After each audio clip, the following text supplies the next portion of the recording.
থাকবো না ভাই, থাকবো না কেউ, থাকবে না ভাই কিছু, সেই আনন্দে যাও রেধে কালের পিছু পিছু।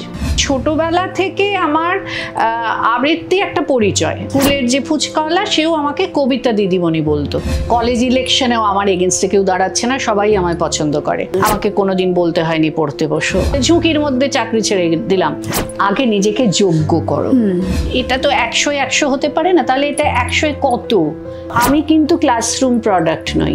তখন সত্যি কথা তো এইসব ফেসবুক হোয়াটসঅ্যাপ ছিল না, কনসেন্ট্রেশন তো ওদিকে চলে যায়নি। 1996 7ই ডিসেম্বর একসঙ্গে একাব্রততী আমি সেটা প্রয়োগ করলাম। বাংলা কবিতাই তো একটা টার্নিং পয়েন্ট। ওটা একটা মানে ঐতিহাসিক মুহূর্ত ছিল। রেড লাইট জোন থেকে আমাকে মেয়েরা ফোন করতো, আজ সেই গোঠে আসে না রাখাল ছেলে, কাঁদে না মোহন বাঁশিতে বটের মূল, এখনো বর্ষা কোদালে মেঘের ফাঁকে বিদ্যুৎ রেখা মেলে।